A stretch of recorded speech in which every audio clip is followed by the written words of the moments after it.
Hello and welcome back to Shakesyear. We are working on the second Maiden's tragedy, which is definitely living up to its name.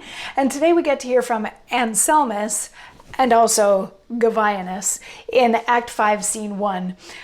So Govianus, if you remember, was on his way to see Anselmus, his brother, because he wanted some advice on how to deal with the fact that the tyrant king took Lady's body out of her tomb and is holding it in the court and doing we don't want to think about what to it. But before he could get there, the other half of the plot was going on, and we had Anselmus hiding behind a curtain and Belarius watching from above as Votarius comes into Anselmus' wife's chamber, and the two of them were prepared to put on a little show that was supposed to convince Anselmus that his wife was faithful to him. But things have gone horribly awry because nobody told Votarius to wear armor, and Belarius and Leonela had put poison on the sword that Anselmus' wife threatens him with. So when she goes to threaten him, she kills him. And he's like, well, what was that all about? And he falls over dead. And then Anselmus comes out and he's furious because Votarius was actually his very good friend. And now he's dead. So rather than kill his wife, because he's not going to kill his wife, he kills Leonela, which makes Belarius come down from upstairs and he challenges Anselmus. And while the two of them are fighting, Anselmus' wife runs between them and gets stabbed by both. So she's now dead on the floor. The two of them wound each other mortally, and Anselmus falls down and he's crawling over to be with his wife, and he's like, I just want to get to my wife. And then he seemingly dies. And then Govianus and some servants show up and they're like, what on earth just happened here?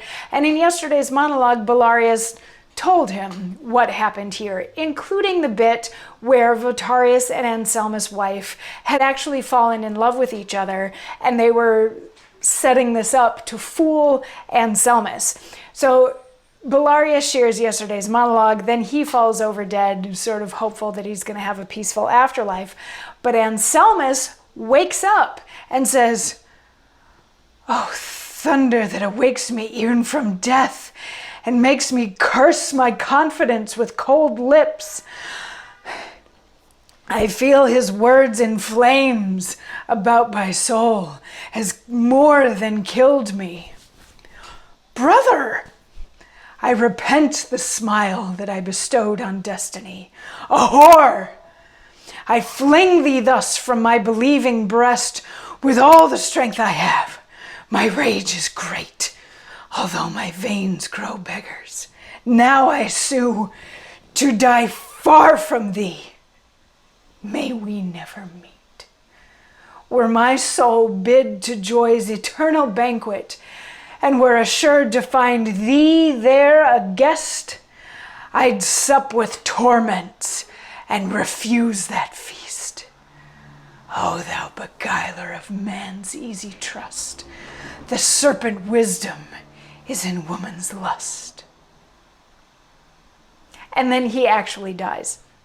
So he wakes up because he was sort of passed out on his way to dying as he's lying next to his wife, but he hears Belarius say that his wife was actually in love with Votarius, and that wakes him out of this near-death state that he's in, and he's like, this is disgusting. This is terrible. And Govianus is just like, oh my goodness, you're alive.